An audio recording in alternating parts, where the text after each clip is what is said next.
ആദ്യം കമ്മ്യൂണിസ്റ്റ് ഗ്രാമമായ പാട്യത്തിൽ ജനിച്ച ശ്രീനിവാസൻ അടിമുടി കമ്മ്യൂണിസ്റ്റായിരുന്നു ഒരു കാലത്ത്.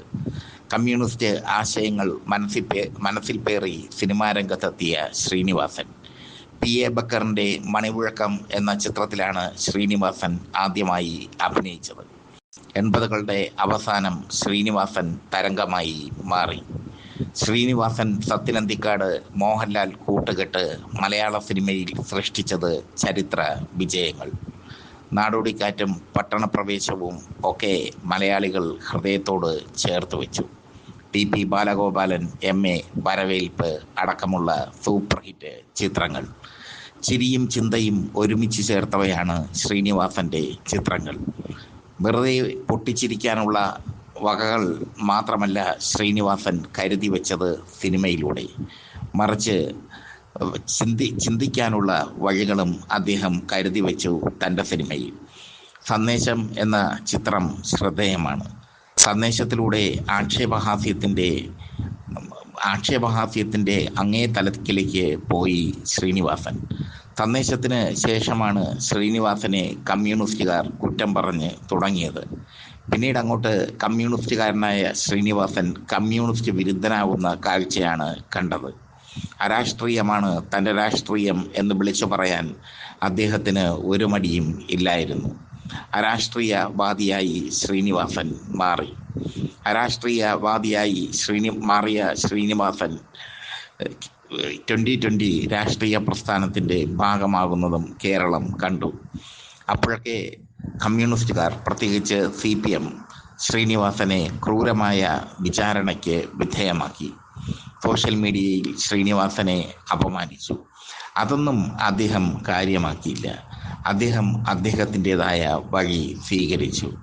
ആ വഴി രജനീകാന്ത് ഒരു സിനിമയിൽ പറയുന്നത് പോലെ തനി വഴിയായിരുന്നു. ശ്രീനിവാസൻ്റെ സഹപാഠിയായിരുന്നു സൂപ്രതാരം രജനീകാന്ത്. രജനീകാന്തുമായുള്ള ബന്ധമൊക്കെ ഹൃദ്യമാണ് ശ്രീനിവാസന്.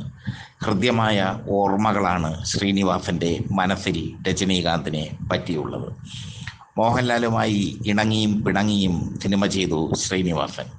ഒരു കാലത്ത് മോഹൻലാലും ശ്രീനിവാസനും സത്യനന്തിക്കാടും ഒരുമിച്ചാൽ, അല്ലെങ്കിൽ മോഹൻലാലും ശ്രീനിവാസനും പ്രിയദർശനും ഒരുമിച്ചാൽ സിനിമ സൂപ്പർ ഹിറ്റാകുമായിരുന്നു.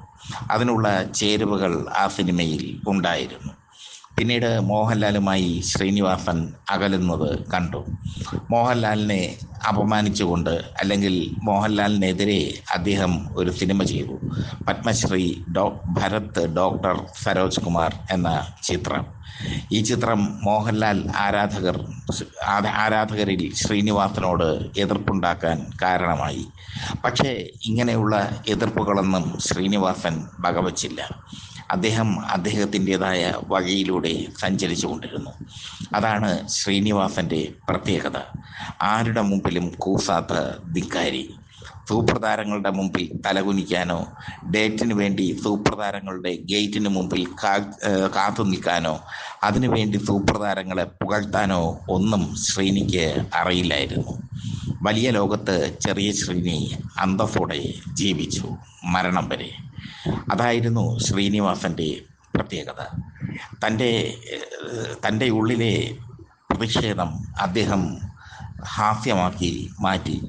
തൻ്റെ ഉള്ളിലെ പ്രതിഷേധം അദ്ദേഹം സിനിമയിൽ